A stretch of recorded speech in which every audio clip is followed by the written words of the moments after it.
책 읽어보셨어요? 네, 앞에는 좀 앞에만? 책 좀 읽어보셨어요?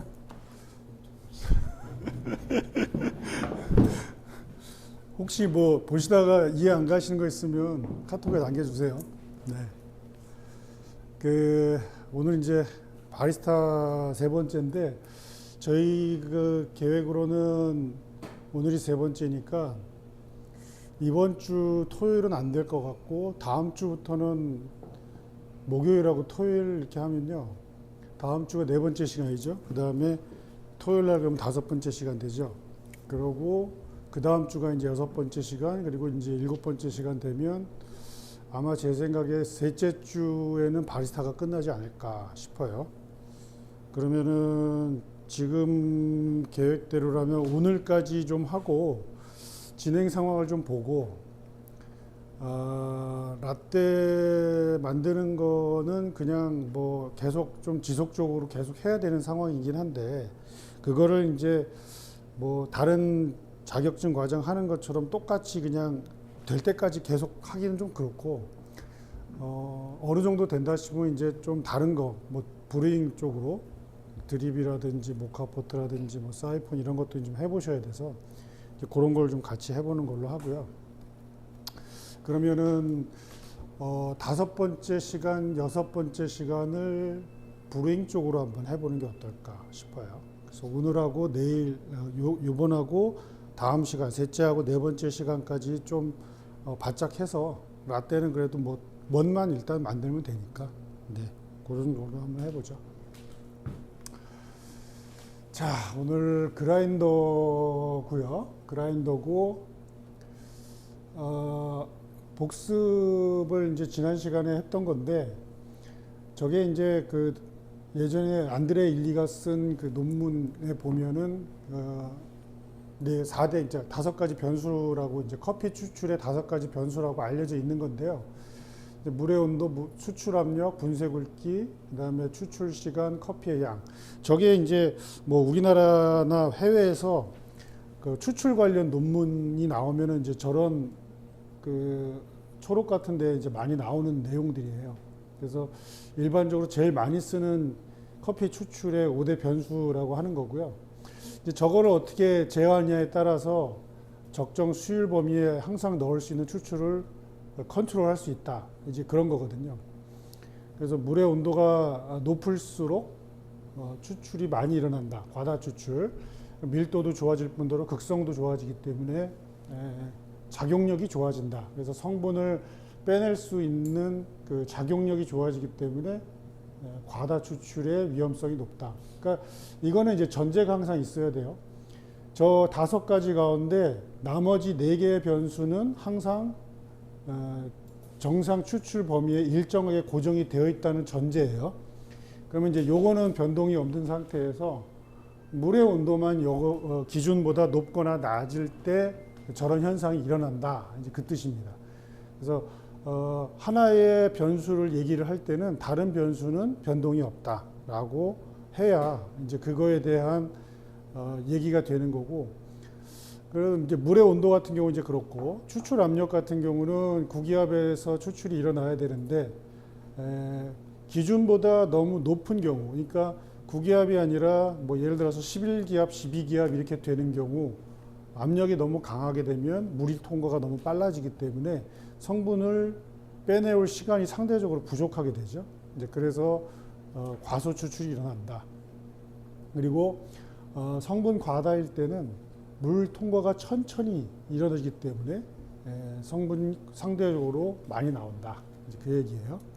그 다음에 분쇄 굵기는 이제 지난 시간에 우리가 배웠듯이 가루의 굵기가 너무 가는 경우 진흙을 연상하시면 된다고 그랬죠. 물 빠짐이 느리다. 그리고 너무 빨리 빠지는 경우 자갈밭을 연상하시면 된다고 그랬죠. 그래서 분쇄 굵기에 따라서도 과소 추출이냐 과다 추출이냐가 결정이 된다. 그 다음에 추출 시간 25초를 해야 되는데 성분을 빼다 많은 경우죠. 예를 들어서 10초만 뽑았다. 그러면 당연히 물하고 커피가루가 만나는 시간이 짧을 수밖에 없기 때문에 성분을 빼다 많은 효과가 나는 거죠. 그리고 성분 과다일 때는 25초가 아니라 굳이 길게 40초, 50초 이렇게 꺼내버리면 나오지 말아야 될 애들이 결국 어쩔 수 없이 딸려 나오는 이제 그런 상황이 된다. 그다음에 커피의 양은 저게 이제 지난 시간에도 조금 뭐 여러 가지 논란의 소지가 있기는 합니다만 일단 앞에 추출 시간하고 비교를 해보면 14g 담았을 때 25초인데 10g 담았을 때 25초는 결국 추출 시간을 길게 하는 거랑 똑같은 결과가 난다는 거죠. 그래서 성분 과다일 때 커피의 양이 상대적으로 적고 커피가루 알갱이 하나하나 입장에서 보면 물을 만나는 시간뿐만 아니라 물을 만나는 양도 커지는 거죠. 이제 그러다 보니까 성분이 굳이 많이 나오는 상황이 된다. 이제 요거는 이제 좀 변수가 있어요. 근데 조금 깊이 들어가자면 이제 뭐 다른 조건들 또는 뭐 그 안에 뭐 극성이라든지 여러 가지 이제 보긴 봐야 되는데 일반적으로는 이제 과다일 때는 커피의 양이 좀 적을 때 그럴 때 과다인 상황이 나온다. 그리고 정상 추출에 비해서 과소 추출일 때 상대적으로 산미가 나타난다는 거는 이게 이제 저거는 이제 물성을 생각하면은 되게 좀 쉽게 이해가 되는 부분인데 큰 분자들이 계속 분해가 돼서 이제 다른 물질하고 뭔가 작용이 일어나서 딱 달라붙는 경우 또는 붙어서 축합 반응이 일어나는 이제 그런 상태까지 가는 경우가 대체적으로 산의 형태일 때가 그런 반응이 많이 일어나요. 그래서 유기산일 때, 그러니까 산의 형태일 때 물에도 잘 녹을 뿐더러 그런 작용이 일어나기 때문에 상대적으로 과소일 때 쉽게 딸려 나오는 애들이 신맛을 유발하는 애들일 수밖에 없어요. 그건. 그리고 쓴맛을 내는 애들은 작용력이 상대적으로 약하고 무겁고 분자 구조가 되게 복잡한 애들이기 때문에 뒤쪽에 이제 굳이 오랫동안 추출을 하거나 작용력이 강하거나 그럴 때 물하고 커피가루하고 만나는 시간이 길어야 나오는 애들인 거죠. 그래서 요거를 잘 이해하고 계셔서 저 5가지를 나중이라도 현장에서 커피를 추출했는데 정상 추출 수율 범위에 들어가지 않는 경우 이제 저 5가지를 제어하면서 체크를 해보면 항상 수율 범위에 들어갈 수 있는 추출을 할 수가 있다. 그 뜻입니다. 선생님, 저 커피의 양에 비례했을 때 시간도 비례해야 된다 그 얘기를 하시는 거죠? 그렇죠. 그래서 우리가 이제 핸드 드립을 할 때도 뭐 예를 들어서 커피가루하고 물의 비율이 1대 15로 하는데 10g 할 때, 20g 할 때, 30g 할 때 조금씩 시간이 늘어나거든요. 보통 15초에서 30초 정도 늘어나게 돼 있어요. 그래서 그거를 이제 생각하시면 되는데 저게 이제 그 뭐 다른 논문이나 또 보면은 저걸 반대로 얘기하는 데들도 많아요. 사실 우리 책에도 반대로 나와 있거든요. 네, 우리 책에도 반대로 나와 있는데 저게 이제 그래서 자꾸 전제를 말씀을 드리는 게 논란의 소지가 좀 있는 문제예요. 어떤 실험에서는 이렇게 나오고 어떤 실험에서는 또 이렇게 나오고 막 그런 경우가 있거든요.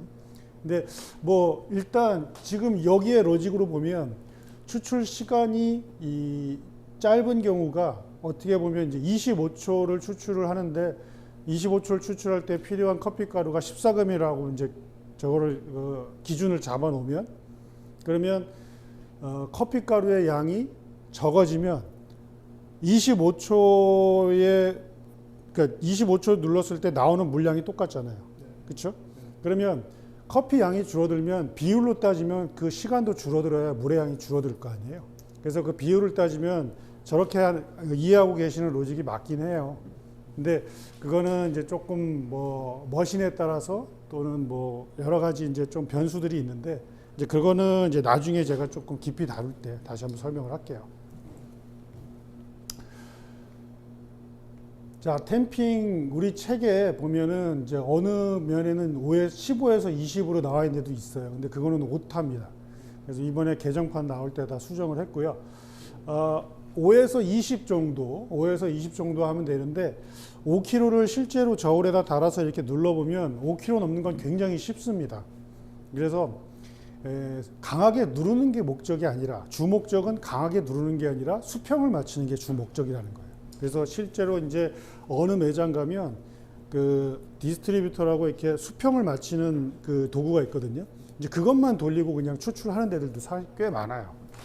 그래서 탬핑을 굳이 강하게 안 해도 된다라는 이제 뜻으로 이해를 하시고 가볍게 누르시되 중요한 거는 수평을 맞추는 게 중요하다. 왜냐?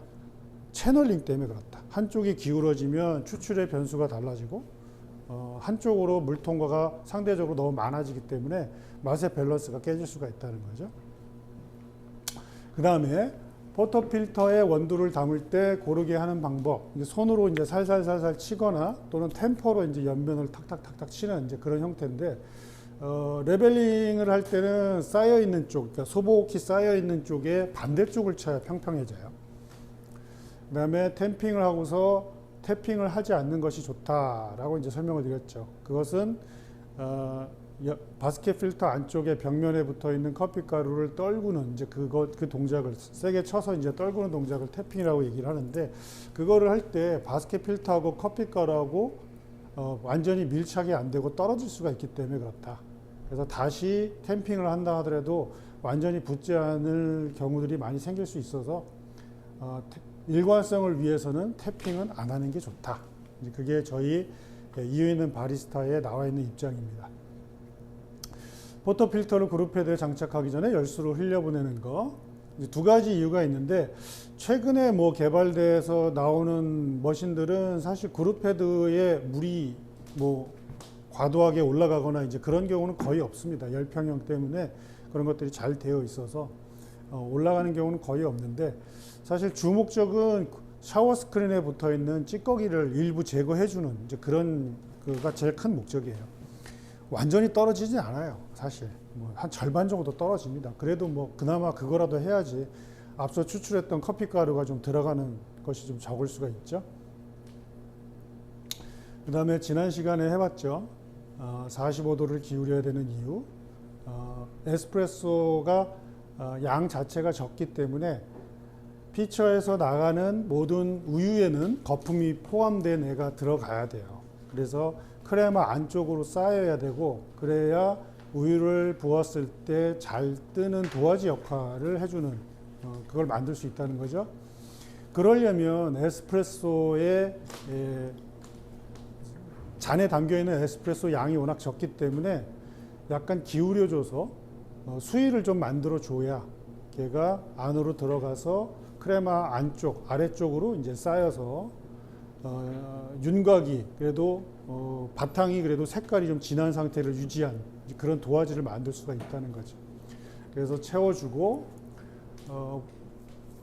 내려와서 10cm 위에서 부어준 다음에 내려와서 우유가 뜨기 직전까지는 잔을 수평으로 드는 동작은 이제 우유가 뜬 다음부터 이제 수평으로 들어주는 걸 이제 지난번에 말씀을 드렸고, 그래서 잔이 수평으로 이렇게 세워지는 가운데 피처는 그저 따라가기만 한다. 그런 기분으로. 그러니까 뭐 잔이 세워지는 속도보다 피처가 앞서서 이렇게 확 부어버리면 형태가 동그라미가 나오지 않고 앞으로 길쭉하게 나오는 경우들이 많아요. 그래서 그렇게 되면은 또 한 가지가 피처의 뒤 엉덩이 쪽이 돌아갈 확률이 높아요. 그래서 돌아가면서 주둥이가 내 몸 쪽으로 들어와서 전체적인 모양이 이렇게 안쪽으로 쏠릴 가능성이 높습니다.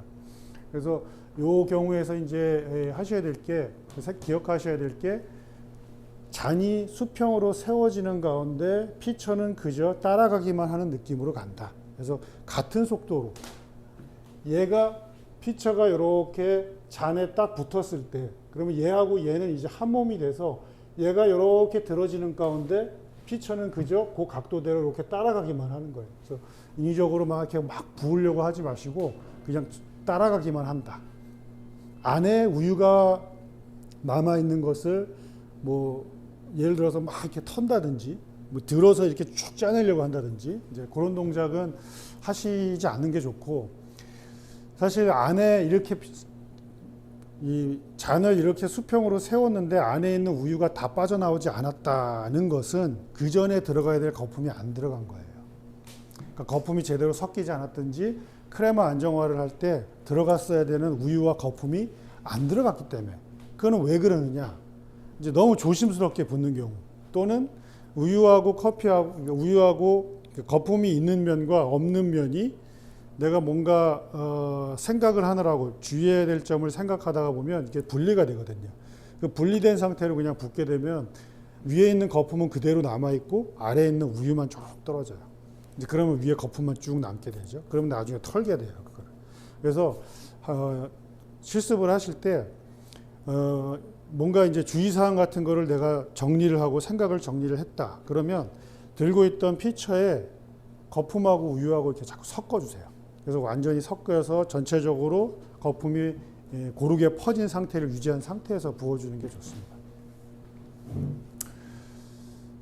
자, 여기서 이제 좀 주의하셔야 될 것은 스팀 파이프의 이 끝에 팁 부분 있죠. 여기가 약 1cm 내지 2cm 정도. 그러니까 체감상으로 보면 저기 이음새 부분 있죠. 저 이음새 부분 정도까지만 수면 위로 잠긴다라고 생각하시면 대체적으로 비슷하게 나옵니다. 그 다음에 빨간 글씨로 되어 있는 거, 우유 온도가 37도가 되기 전에 공기 주입을 맞춰야 된다. 고온 거품을 내기 위해서 그렇다. 단백질 얘기를 지난 시간에 했는데 그 아미노산이 열을 받으면 이제 풀려 나간다. 근데 계속 회전이 일어나는 가운데 열을 받게 되면 기들끼리 이제 엉키게 되죠. 그런 상태에서 거품이 들어가게 되면 공기가 주입이 되게 되면 가지고 나와서 뭐 이렇게 공기를 이제 큰 거품들을 깨려고 해도 잘 깨지질 않습니다. 그래서 고온 거품을 내기 위해서는 우리가 37도 이전에 공기 주입을 맞춰야 된다. 그리고 우유를 데울 수 있는 한계 온도가 있는데 70도다. 그럼 70도가 넘으면 어떻게 되느냐? 비릿한 향도 나고 피막도 생기고. 여러분들 이제 우유 데워 보셨죠? 거기에 이제 피막 생기면서 비릿한 향이 나죠. 그게 이제 70도입니다. 그래서 우리가 우유 스티밍을 할 때 두 단계로 한다. 공기를 주입하는 단계와 그리고 데우는 단계. 두 단계인데 공기를 주입할 수 있는 한계 온도는 37도. 우유를 데울 수 있는 한계 온도는 70도. 이렇게 된다는 걸 기억하시면 되겠고요. 그 다음에 스팀 밸브를 잠그고서 팁에 남아있는 우유를 꼭 닦아주는 거, 이게 중요한 부분이 되겠어요. 저게 매번 빼내고 닦고 하는데도 저게 뭐 한 달 정도 지나잖아요. 그러면 안 나오기 시작해요. 그럼 이제 저걸 분리해서 요걸 이제 스패너로 이렇게 돌리면 돌아가거든요, 얘가. 얘를 딱 빼놓으면 시꺼먼 덩어리들이 막 이렇게 들어있어요. 그 우유거든요. 원래 처음에 우유였어요, 얘가. 근데 이제 오래 있다 보면 이렇게 색깔이 이렇게 변합니다. 위생상에도 굉장히 안 좋기 때문에 저 8번의 동작의 이름을 우리가 퍼징이라고 얘기를 해요. 퍼징. 그래서 뭐 예를 들면 이제 시험 문제에 그렇게 나올 수 있겠죠. 다음 중 퍼징을 하는 이유는 무엇인가요? 이제 보기가 쭉 나오면서 이제 나오겠죠. 이제 일단 퍼징이 뭔지는 알아야 되겠죠. 사실 뭔가 새로운 걸 배울 때 제일 힘든 게 용어예요. 용어 때문에 죽는 거예요. 이제 처음 듣는 용어들. 그 다음에 푸어링 할 때 이제 앞서 설명드렸어요. 10cm 높이에서 붓는다. 근데 이제 10cm를 굳이 왜 해야 되느냐? 거품층이 들어가 있는데 너무 낮게 부면 거품과 크레마가 함께 붙어 있어서 장력을 만들고 있는 그 도화지에 미리 떠버려요. 그러니까 이제 크레마층이 이렇게 있으면 위에서 부어서 뚫고 들어가서 크레마를 뚫고 들어가서 크레마 아래쪽으로 이렇게 쌓이게끔 해줘야 되는데 너무 낮게 부면 걔가 미리 다 떠버린다는 거죠. 크레마 위로. 그래서 10cm 정도, 5에서 한 10cm 정도는 위에서 부어줘야 저거 이제 변수가 있어요. 내가 거품을 좀 많이 넣었다. 주입을 내가 원치 않게 좀 많이 들어갔다 싶었을 때는 좀 더 높게 들어야 돼요. 높이를 조금 더 높게 들어야 돼요. 왜냐하면 뜨는 힘이 더 강하기 때문에 그래요. 그래서 낙폭을 더 높게 해줘서 크레마 뚫고 들어가서 크레마 안쪽으로 쌓이게끔 자꾸 만들어주는 거. 그 목적은 결국 크레마 안쪽으로 거품이 쌓이게 해주는 거예요. 그래서 10cm 정도 드는 이유는 이제 거기에 있어요. 그 다음에 쌓인 다음에 3분의 1 지점에서 부어야 되는 이유는 3분의 1 지점에 피처를 갖다 대게 되면 이제 한 중간 정도의 이제 모양이 생기게 돼요. 그래서 가운데의 위치와 상하 좌우를 봤을 때 대칭의 모양이 나오게끔 하기 위해서 3분의 1 지점에서 붓는다. 우유가 45도, 그러니까 이 잔이 45도 기울어진 상태에서 우유가 이 크레마 위쪽으로 뜨는 게 확인이 되면 그때서야 잔을 드는 거예요. 이걸 이제 대체적으로 이렇게 그냥 되자마자 그냥 바로 이렇게 드시는 경우에 처음에 물줄기가 크레마 위로 뜨지 않는 경우가 많아요. 근데 그렇게 되면 어떻게 되냐면 왜 안 뜨지 하는 심리적 압박감과 함께 에이 이러면서 확 들어버리거든요. 그러면 모양이 동그랗게 나오지 않고 길쭉하게 나와요. 그래서 라떼아트 할 때도 마찬가지인데 처음에 피처에서 나오는 이 물줄기가 크레마 위로 탁 뜨는 게 되게 중요해요. 그 다음부터는 되게 안정감 있게 할 수가 있는데 뜨지 않으면 그 다음부터 급해지는 거예요. 그래서 막 싹 세게 붓게 되고 막 이렇게 되거든요. 그래서 첫 번째 나오는 물줄기가 뜨게 하기 위해서는 피처의 주둥이하고 요 수면하고 가급적이면 가장 가깝게 가장 밀착되게 만들어줘야 돼요. 그러려면 얘가 기울어져 있는 상태여야 되고, 왜냐하면 이제 이게 대체적으로 붓다 보면 처음 배우시는 분들 같은 경우는 이게 넘칠 것 같으니까 자꾸 이걸 들거든요. 근데 이걸 들게 되면 피처를 잔에 가에 딱 갖다 댄다 하더라도 낙폭이 생길 수밖에 없어요. 그럼 그 낙폭 때문에 처음 물줄기가 안 뜨는 경우가 많거든요. 그래서 완전히 붙여놓은 상태에서 피처를 살짝 기울여서 우유가 크레마 위로 뜨는 걸 확인한 후에 이제 들기 시작하는 거예요. 그러면 그 뒤로 나온 애들은 한 번 뜨면 그 뒤로 나온 애들은 다 떠요. 그러면 내가 컨트롤해 가면서 모양을 만들어 갈 수가 있거든요. 근데 그게 안 되면 뒤쪽에서 계속 안 되기 때문에 그냥 확 부어버리는 이제 그런 형태가 돼요. 그럼 좋은 결과가 나올 수가 없다는 거죠. 그래서 어쨌든 수평이 될 때 피처가 따라간다는 기분으로 한다. 그리고 4번 이게 이제 하다 보면 일반 자격증 과정에서 하시는 분들 보면 이제 저런 경우가 굉장히 많아요. 그러니까 좀 이렇게 알뜰하신 주부 분들이 많거든요. 그러니까 우유가 남으니까 아깝잖아요. 그럼 막 이렇게 털어요. 다 넣으려고. 그럼 이제 바리스타 시험 볼 때 이렇게 털어서 넣으면 점수가 깎여요. 왜냐하면 그거는 이미 앞에 들어갔어야 되는 우유가 남아있는 상태를 턴다는 얘기니까 앞에서 동작이 그러니까 충분하지 않았다. 그러니까 우유가 섞인 채로 들어가야 되는데 그게 들어가지 않았다. 그걸 인지를 못했다고 생각을 하는 거거든요. 그래서 그런 부분이 있습니다. 자, 이제 복습이었고 오늘은 이제 그라인더예요. 그라인더. 우리 책에 보면은 이제 커피의 굵기를 지배하는 바리스타가 커피 맛을 지배한다라는 말이 있습니다. 누군가가 이제 그런 말을 했죠. 커피에 관련된. 사실 이게 바리스타라고 하는 게 커피 맛에 가장 드라마틱하게 개입할 수 있는 방법이 커피 가루의 굵기를 조절하는 거예요. 커피 가루의 굵기가 굵을수록 이제 물하고 커피 가루하고 만나는 시간이 물량이 정해져 있다 보면 이제 빨리 지나가기 때문에 성분을 빼내는 것이 이제 적게 나올 수밖에 없는 과소 추출이 일어나기 때문에 그렇고, 커피 가루가 너무 가늘어서 미분 상태라 그러면 거기에 나오지 말아야 될 애들이 굉장히 많이 딸려 나오기 때문에 사실 굵기가 굉장히 큰 맛에 좌우를 해요. 그래서 사실 지금 조 그라인더 있죠. 요거 저희가 구입할 때 370만 원 줬어요. 인터넷으로 샀는데도. 근데 저거보다 이제 쟤네 회사에서 지금 뭐 무슨 액정화면 달려갖고 막 700만 원짜리도 만들었거든요. 근데 뭐 저런 거 그렇고 저 위에 있는 저 핸드밀 있죠, 저거는 인터넷 가격 뭐 한 3, 4만 원 하거든요. 100배나 차이 나잖아요. 그럼 100배 차이의 가치는 뭐라고 생각하세요? 일정함. 그렇죠. 일정함이에요. 맞아요. 그러니까 얼마만큼 내가 원하는 크기로 많이 나오느냐예요.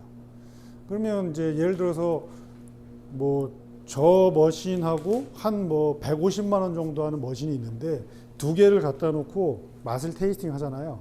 그 당시에는 큰 차이를 못 느껴요. 그 당시에 당장은.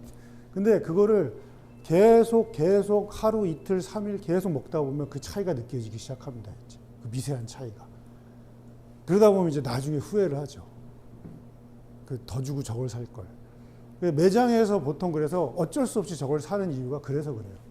하다 보면 손님이 계속 처음에 와서 먹다 보면 그 당시에는 모르는데 계속 드시다 보면 그 차이를 느끼기 시작해요. 그래서 사실 그라인더가 그만큼 커피 맛에 굉장히 중요한 역할을 끼칩니다. 근데 이제 그 커피 가루의 굵기를 조절하거나, 그러니까 내가 똑같은 눈금에다 놓고 똑같은 커피를 그라인딩 한다 하더라도 이제 이 네 가지 변수, 대표적으로 이 네 가지 변수에 따라서 굵기가 달라져요. 그러니까 예를 들면 이제 지금 여기에 보면 눈금이 7로 돼 있는데 이 똑같은 7로 한다 하더라도 이 변수에 따라서 오늘 똑같이 7로 했는데 내일 갑자기 7로 했더니 25mm가 나오는 게 아니라 막 10mm가 나오든지 아니면 막 40mm가 나오든지 이런 일이 생길 수 있다는 거죠. 그러면 이제 그 변수가 뭐냐? 그래서 같은 원두를 넣다 하더라도 상황이나 날짜나 시간에 따라서 그라인더에 나오는 양상이, 그러니까 그 커피가 나오는 양상이 달라질 수 있다. 근데 이제 네 가지가 있는데 하나가 로스팅 정도에 따라서 또는 주변의 습도, 그 다음에 보관 상태나 보관 기간에 따라서, 그 다음에 추출 방법에 따라서 커피 가루의 굵기가 달라진다는 거예요. 로스팅 정도에 따라서 요거 다 같은 커피입니다. 그 이제 여기에 근데 같은 커피인데 얘가 지금 로스팅 하기 전 상태죠. 근데 얘를 보면 로스팅 한 뭐 에스프레소 정도 될 거예요. 에스프레소 추출하는 정도. 근데 지금 얘하고 비교해 보면 거의 한 2배 정도 커져 있죠. 같은 애인데. 근데 제가 로스팅을 하면서 그 안에 뭐가 더 채워지면서 커지진 않았을 거 아니에요. 그렇죠? 날아가면 날아갔지. 그렇다는 거는 성분이 많이 빠졌는데 크기가 2배 커졌다. 그 밀도가 약해졌을까요? 강해졌을까요? 응? 강해져요? 밀도가, 네. 그렇죠. 공극이 생기고 안에 비어있는 공간이 많겠죠. 실제로 얘는 깨트리려면 거의 망치로 때려질 정도로 딱딱해요. 단단해요. 근데 이 정도 되잖아요? 제가 이렇게 힘을 주고 확 누르면 퍽 하고 들어가요. 그러니까 그만큼 약하다는 거죠. 이제 그 얘기예요. 그래서 지금 요 상태라고 하면 요 정도에서 예를 들어서 42메시가 나왔다. 눈금을. 그러니까 여기에 지금 그라인더가 7 정도 돼 있는데 요 정도일 때 7 눈금에 놓고 42가 나왔다. 근데 이 정도에서 7에다 놓고 하잖아요. 그러면 얘는 거의 안 나와요. 똑똑 떨어지든지 커피가 안 나올 거예요, 아마. 42메시보다 훨씬 가늘게 갈려요. 그러니까 그만큼 밀도가 약해서 그래요. 그래서 내가 이 정도에서 42메시로 됐으면 이 정도에 가서는 7의 눈금보다 훨씬 더 두껍게 가야 돼요. 그래야 42메시가 되는 거죠. 그래서 로스팅 정도에 따라서 콩이 부서지는 굵기가 달라집니다.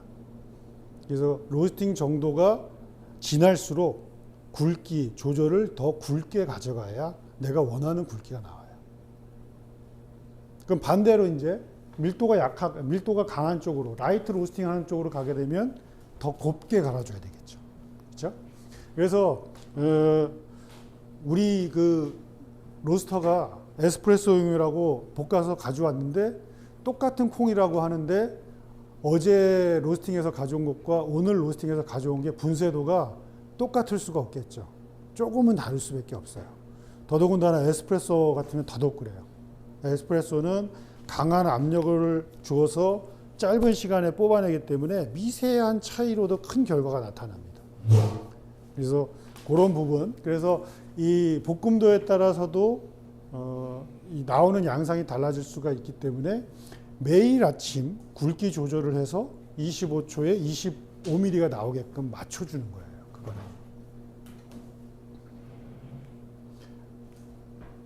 이제 두 분 로스팅 배우시게 될 텐데 간단하게 어떤 일이 벌어지는지 들어가면 생두가 이제 들어가면 처음에 이제 수분이 날아가요.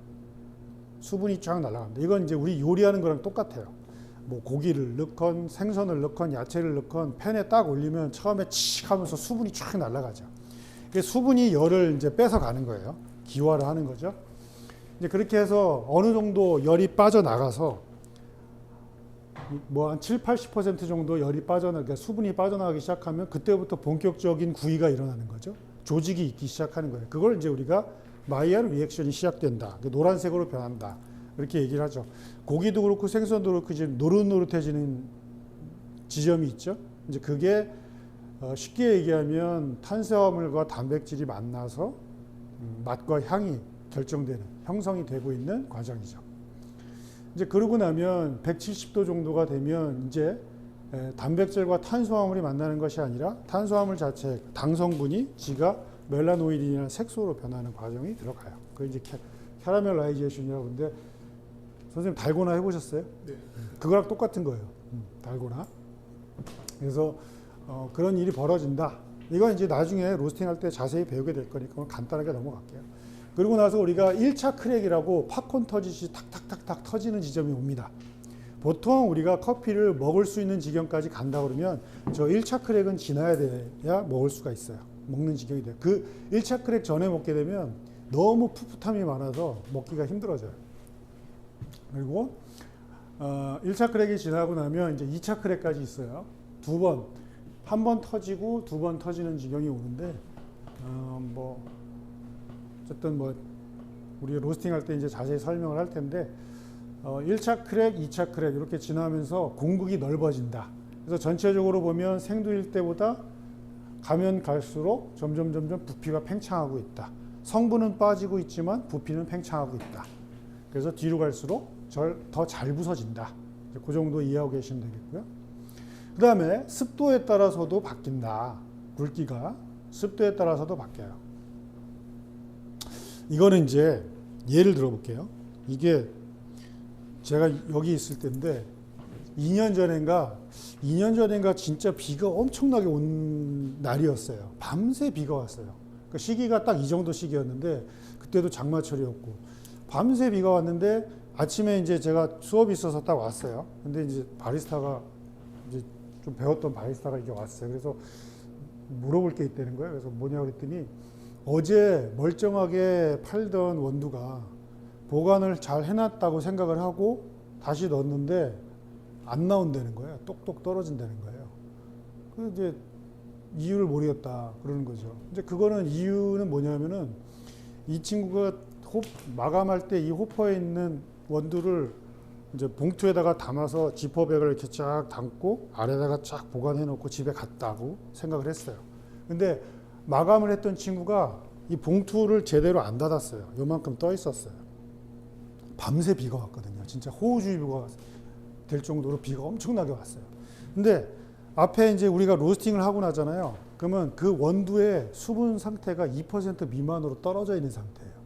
그러면 비가 이렇게 오는 날 보면 이 습도가 이 안에 거의 90% 이상 되잖아요. 쫙쫙 빨아들여요. 그러니까 물을 머금은 상태가 되는 거죠. 그 상태로 이렇게 갈잖아요. 그러면 지들끼리 물 때문에 결속이 일어납니다. 이렇게. 그래서 진흙같이 돼요. 그래서 떡지죠. 그러니까 쉽게 말하면 여기 떡지는 거예요. 이게 심하면 이 그라인더 이거 조절을 하는 것도 안 돌아가요. 이게 지들끼리 달라붙어가지고. 그래서 그런 경우가 있습니다. 그래서 주변에 습기를 굉장히 많이 빨아들여요. 얘가 실제로. 그래서 여름철 같은 경우에 아침에 굉장히 날씨가 화창했는데 2시부터 4시까지 막 비가 억수같이 막 소나기가 쫙 왔잖아요. 그러면 이제 굵기가 더 달라지는 거예요. 지들끼리 또 결속이 일어나요. 그래서 그럴 때는 커피가루 굵기를 좀 굵은 쪽으로 조절을 해줘야 돼요. 그래야 14g 담았을 때 25초, 25mm가 나오게 조절이 돼요. 그래서 습기가 많은 날 커피가루의 굵기를 좀 굵게 조절을 해줘야 된다. 그 다음에 보관 상태. 이거는 이제 산패가 된다고 그러죠. 이거는 뭐를 생각하시면 되냐면, 로스팅 지나게 되는 거하고 비슷한 효과예요. 로스팅은 열에 의해서 분해가 되는 거죠. 그래서 열에 의해서 밀도가 약해지는 건데 얘는 산소에 의해서 밀도가 약해지고 있는 거예요. 산소가 들어가서 이제 끊어내는 거죠. 걔네들을 분자를. 그러면서 얘들이 밀도가 약해져요. 오래 보관할수록 보관 상태가 오래 지속이 될수록 얘들의 밀도가 점점 떨어져요. 그래서 뭐 예를 들어서 그런 일이 있으면 안 되겠지만 멀쩡하게 이제 잘 팔던 에스프레소가 안타깝게도 우리 매장에 손님이 너무 안 와서 쟤를 일주일씩 썼어요. 그러면 안 되겠지만 일주일씩 썼어요. 그러면은 첫 번째 팔았을 때 밀도와 한 5일째, 6일째 됐을 때 밀도는 큰 차이가 납니다. 그때는 14g 담아서 25초, 25mm가 나오게 하려면 더 굵게 조절을 해줘야 돼요. 그 로스팅 지나게 되는 효과하고 똑같은 거예요. 예를 들자면. 그래서 밀도가 점점 약해진다. 산소에 의해서 산화로 인해서 밀도가 점점 약해진다는 거죠.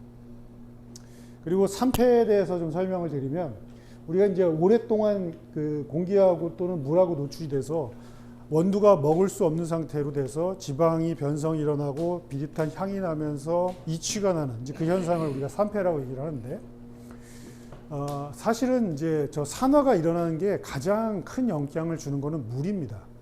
그래서 원두에 물이 묻은 상태라면 걔는 사용을 할 수가 없는 이유가, 물이 묻게 되면은 가수적 산패가 공기에 의한 산패보다 훨씬 더 빠르기 때문에 그래요. 그래서 산화의 원인은 우리가 물에 의한 것과 산소에 의한 것 두 가지가 있는데, 그래서 우리가 그 원두를 밀폐한 상태로 이제 보관을 해야 되는 이유가 물을 차단해야 되고 그다음에 산소를 차단해야 하기 때문에 그래요. 그래서 실제로 이제 산패가 일어난 그 상태에 그 안에 들어가서 분자를 보면 실제로 이제 톡신이 많이 형성이 되는 경우가 많아요. 그 저거는 이제 그거랑 똑같은 거예요. 그 여름철에 부패된 음식 그런 거랑 똑같은 거예요. 온도가 높아지고 그러다 보면 그 안에서 미생물이 발생하고, 역시 원두도 그런 현상이 일어날 수 있다는 거죠. 그래서 산소에 들어가서 지방이 변성이 일어나고 그에 인해서 맛과 색상이 나빠지면서 비릿한 이취가 나는 거, 그건 이제 산패라고 한다. 그리고 이제 원두가 산화되는 속도, 습도가 높을수록 산화되는 속도가 빠르다. 앞에 설명드린 대로 물에 의해서 산화되는 것들이 가수적 산패가 훨씬 빠르기 때문에 그래요. 그래서 상대 습도가 높을수록 원두가 산화되는 속도가 빠르다. 그리고 기온도 그래요. 기온이 10도 상승할 때마다 향기 성분 소실되는 속도가 두세 배 빨라진다. 그래서 이제 저는 이제 수강생들 분들한테 이제 그렇게 설명을 하는데, 뭐 예를 들어서 커피를 이제 점심 식사를 하고 어딘가에 모임이 있어서 커피를 먹으러 갔는데 거기에 커피가 너무 맛있어서 원두를 사가야겠다. 그래서 이제 원두를 200g을 샀어요. 그러고 나서 집에 가는 중에 마트에 가서 장을 봐야 되겠다. 그래서 이런 날씨에, 오늘같이 여름 같은 날씨에 차를 야외 주차장에다 대고 원두를 뒷좌석에 던져놓고 2시간 장을 보고 나왔어요. 그 원두는 거의 한 일주일 정도 지난 상태가 되는 거예요. 열에 의해서 그 향기 상는 소실되는 성분들이 쫙 빠져나가요. 그러면서 굉장히 처음의 상태하고는 많은 품질의 차이가 일어납니다. 그래서 기온이 올라가는 거, 그래서 너무 높은 온도에 노출되지 않도록 하는 게 이제 중요하고, 그 다음에 또 분쇄되는 거 있죠. 분쇄. 저게 이제 우리 집에 그라인더가 없어서 다 갈아주세요 그랬어요. 근데 걔 가져가잖아요. 거진 3일 이내 다 먹어야 돼요, 걔를. 왜 그러냐면 원두 상태에 있을 때보다 얘를 갈면 표면적이 넓어지죠. 그럼 공기하고 만나는 표면적이 훨씬 넓어지죠. 게다가 이미 세포를 부순 상태로 노출이 되어 있기 때문에 그 안에 있는 이산화탄소나 이런 애들이 굉장히 빨리 소실될 거고, 공기가 침투돼서 걔를 산화되는 속도가 훨씬 용이해져요. 그렇기 때문에 분쇄된 상태는 사실상 제가 경험해 바로는 이틀 안에 다 먹어야 되더라고요. 그래야 내가 생각했던 그 품질대로 나오더라고요. 그래서 분쇄됐을 경우에는 5배가량 빨라진다. 그래서 우리가 이제 브루잉 대회 같은 걸 하잖아요. 그러면 채점 기준 가운데 분쇄를 언제 하느냐가 채점 기준도 있어요. 그러니까 마지막에 추출하기 전에 바로 분쇄를 하는 걸 가장 좋은 점수를 받을 수가 있습니다. 미리 갈아 놓으면 향기 성분이 날아간다고 보는 거예요. 그 다음에 디게싱을 안 하면 추출 시 가스의 물의 흐름 방향이 방해된다. 이제 로스팅하게 되면은 이산화탄소가 그 세포 안에 많이 차거든요. 이제 그게 기체 상태이기 때문에 걔가 물에 녹아서 약간 매캐한 느낌이 나기도 하고, 그리고 물이 커피 가루를 만나는 걸 얘가 방해를 하죠. 기체다 보니까. 그래서 그런 부분이 있어서 우리가 로스팅을 하고서 보통은 3일 정도 가스를 빼주는 거를 생각을 해요. 그러니까 로스팅이 끝나고 나면 거의 12시간에서 24시간 동안 그냥 포장을 안 한 상태로 가스가 날아가게 해주거든요. 이제 그걸 디게싱이라고 얘기도 하고, 걔를 포장해 간 다음에 보통은 한 3일 뒤부터 얘 면모가 제대로 드러나기 시작합니다. 그래서 그 어디 가셔서 이제 로스터리 카페 가서 원두 사실 때 그런 얘기 들어보셨을 거예요. 그거 어제 로스팅 했으니까 한 모레부터 드시는 게 좋을 거예요. 또는 그거 로스팅 한 지 5일 됐으니까 바로 가져가서 드셔도 됩니다. 라는 얘기를 들어보신 적이 있으세요, 혹시? 없어요? 네, 그렇게 얘기해야 돼요. 자, 그 다음에 추출 방법에 따라서도 커피가루의 굵기가 달라진다예요. 우리 책의 78페이지에 있는 내용인데요. 자, 맨 위에 있는 이브릭 또는 터키시 커피라고 되어 있는 건 일단 빼고 생각할게요. 왜 그러냐면 쟤는 추출의 목적이 달라요. 쟤는. 그러면 이제 쟤를 일단 빼고, 자, 에스프레소 몇 초 만에 나오죠? 25초 만에 나오죠. 그 다음에 에어로프레스는 얘를 레시피에 보면 여기에다가 물하고 커피가루를 담아 놓고 1분에서 1분 30초 가량의 시간을 걸려서 추출하라고 돼 있어요. 물론 이제 가둬놓고 추출하는 시간도 있죠. 그러다 보면 전체적으로 한 2분 정도 걸릴 거예요. 그러면 얘는 2분. 그럼 얘는 지금 제가 여러분들 그 커피 추출해 드리느라고 시간 재면서 했는데 3분 20초 걸렸어요. 3분에서 한 4분 걸려요. 얘도 한 3분에서 4분 걸리는데 얘는 이 안에 가둬놓고 물하고 커피가루를 우려내죠. 그러니까 가둬놓고 우려내는 방식이에요. 그러다 보니까 얘는 그냥 지나가는 거고, 얘는 물이 그냥 지나가는 거고, 얘는 가둬놨죠. 그럼 물하고 커피가루가 만나는 시간이 얘가 훨씬 길죠. 그래서 무슨 얘기냐면 25초, 2분, 뭐 3분, 4분, 가둬놓고 3분, 4분. 물하고 커피가루가 만나는 시간이 길어지면 길어질수록 커피가루의 굵기가 굵어져야 된다는 얘기예요. 어디에 넣으려고? 뭐에 넣으려고? 지난 시간에 배운 수율 18에서 22% 범위 안에 넣기 위해서. 그 범위 안에서 추출을 하려면 커피가루하고 물에 만나는 시간이 길어지면 길어질수록 커피가루의 굵기가 굵어진다. 이렇게 하시면 되겠어요. 그러니까 이게 물론 아까 추출 변수 5가지를 놓고 보면 이제 다른 변수가 고정이 되어 있다. 다른 변수는 적정한 범위에 있다라고 볼 때 얘만 놓고 보면 커피가루와 물이 만나는 시간이 길어지면 길수록 커피가루의 굵기가 굵어져야 된다. 그 얘기예요. 그러면 저 위에 있는 거는 왜 빼냐? 얘네들은 수율 범위에 넣기 위한 추출인데 얘는 아니에요. 얘는 옛날에 저거는 이제 뭐냐면은 트루키에 있죠. 트루키에. 지금의 트루키에. 트루키에서 16세기 때부터 커피를 음용하던 방식이었어요. 저게. 그래서 지금 유네스코 문화유산으로 등재가 되어 있습니다. 인류가 커피를 음용하면서 추출했던 방식 가운데 가장 오래된 거라고 유네스코 문화유산에 등재가 되어 있는데, 저 때는 커피가 그 맛을 추구해서 먹던 음료가 아니었어요. 종교 음료였습니다. 그 밤샘 기도를 하기 위해서 수피 교도들이 이렇게 저 쓰디 쓴 커피를 먹고 잠을 쫓으면서 알라와 접신을 하기 위해서 그렇게 먹었던 음료예요. 그러다 보니까 18에서 22%에 추출하는 게 아니라 성분을 있는 대로 다 끄집어내요. 저 때는 커피가 굉장히 귀했어요. 그래서 커피를 숨겨서 어딘가로 유출을 하다가 적발이 되면 극형에 처했습니다. 그 정도로 커피가 귀중한 존재였고, 저거는 되게 성스러운, 그들이 생각하기에는 되게 성스러운 그런 음료였어요. 그러다 보니까 제의 그 소중한 것들을 최대한 다 끄집어내서 쓰디 쓰고 떫게 이렇게 먹었던 거죠.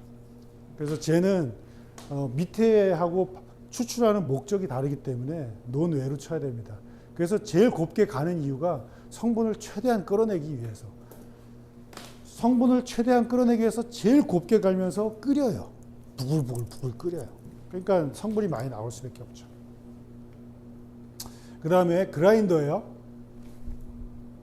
그라인더. 오늘은 1시간 전에 끝내도록 할게요. 그라인더인데 얘는 지금 그 마트에 가면 아직도 저렇게 생긴 나를 커피 그라인더라고 해서 파는 데가 있긴 있더라고요. 근데 저거는 엄밀히 따지면 커피 그라인더가 아닙니다. 제가 알기로는 꽤 가는 용이에요. 왜냐하면 쟤는 한참 갈잖아요. 그럼 균일하게 갈 수 있는 방법은 딱 하나예요. 전부 미분으로 만드는 방법. 그거 외엔 방법이 없어요. 왜냐하면 얘를 그라인딩을 하다가 중간에 멈추잖아요. 그러면 어떤 애는 두 동강만 나 있고 어떤 애는 미분이 돼 있어요. 그 정도로 편차가 큽니다. 그래서 커피 추출하는 그라인더로 사용하기는 적절치가 않아요.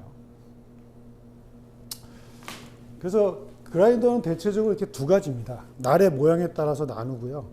저렇게 똑같은 모양의 평평한 날이 두 개 있는 거를 우리가 플랫 그라인더다 그렇게 얘기를 해요. 평평하다. 그래서 플랫이라고 얘기를 하고, 얘는 이렇게 고정이 되어 있는 겉면의 날, 그리고 실제로 회전을 하는 가운데에 있는 날, 이렇게 두 가지가 이렇게 맞물려 있는 거를 우리가 코니컬이라고 얘기를 해요. 원추형 그라인더.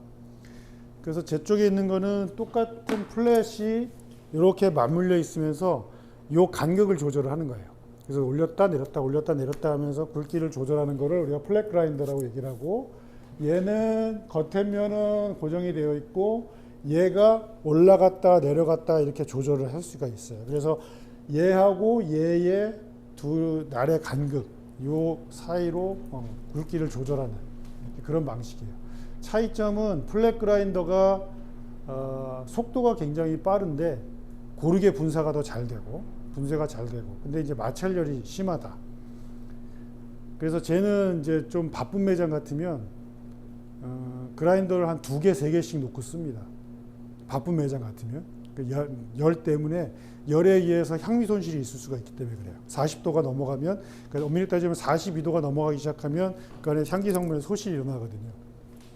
그래서 열 손실에 의해서 향미 손실의 우려가 있다. 그것이 이제 플랫 그라인더고요. 원추형 그라인더는 속도가 느려요, 상대적으로. 이제 그러다 보니까 열 발생은 적지만 균일하게는 플랫 그라인더보다는 좀 못하다. 그러니까 보통 얘가 이렇게 핸드밀로 돌리는 거 있죠. 그게 이런 형태예요. 그리고 제가 지금 기억하기로는 한 10만 원대 미만인 전동 그라인더가 이런 식이에요. 그리고 대체적으로 한 10만 원 이상 되는 것들은 저런 형태가 많더라고요. 그 다음에 그라인더 상태를 이제 진단할 때 저렇게 6가지가 대표적이에요. 입자 조절하는데 어려움이 생긴다. 커피를 마셨는데 바닥에 커피 가루가 보인다. 미분이란 얘기죠. 이제 그 얘기는 뭐냐면은 에스프레소를 먹거나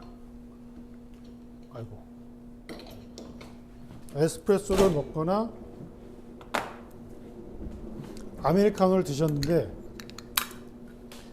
가루가 보인다는 거는 여기 필터 구멍을 통과했다는 얘기예요. 그 가루가 이 통과했으면 걔는 당연히 미분이에요.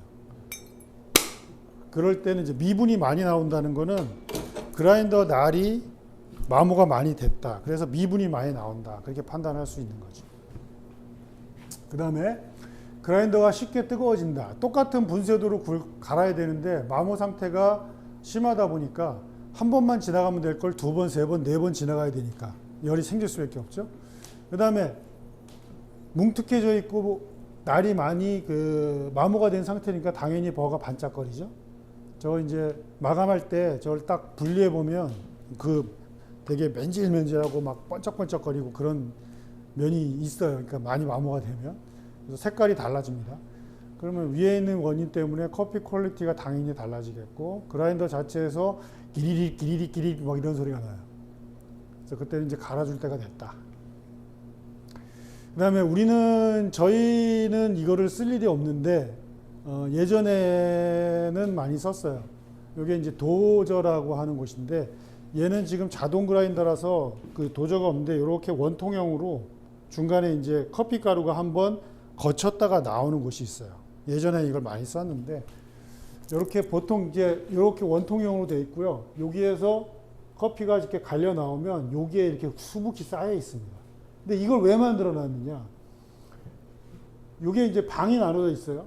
그래서 이 나사를 왼쪽으로 이렇게 막 돌리면 얘가 전체적으로 이렇게 올라가면서 한쪽에 담을 수 있는 양이 커져요. 그래서 얘를 지금 3.5에서 8g까지 조절이 가능하거든요. 제일 적게 하면 3.5g, 제일 많이 하면 8g. 그래서 이걸 어떤 용도로 썼냐면, 예를 들어서 이거를 7g에다가 맞춰놨어요. 그러면 2번 칙 돌려서 14g이 딱 당기는 그런 형태로 옛날에 썼어요. 근데 좀 클래식한 버전이라 거의 매장에서 안 씁니다, 요새는. 그리고 얘가 호퍼예요. 원두를 담아 놓는 곳이죠. 얘는 이제 기름이 그 원두에는 거의 한 10에서 한 15%가량이 항상 기름이 들어 있습니다. 그러다 보니까 호포에 이제 기름이 굉장히 많이 묻게 되고 시간이 지남에 따라서 거기에서 굉장히 냄새가 계속 나요. 그 기름에 의한 냄새가 많이 납니다. 그래서 자주 청소해 줘야 되는 부위, 제일 중요한 부분이죠. 그 다음에 호포를 저 왼쪽에 보면 저렇게 요거 스팀 파이프 요걸로 이제 분사를 해가지고 기름때를 벗겨내는 거예요.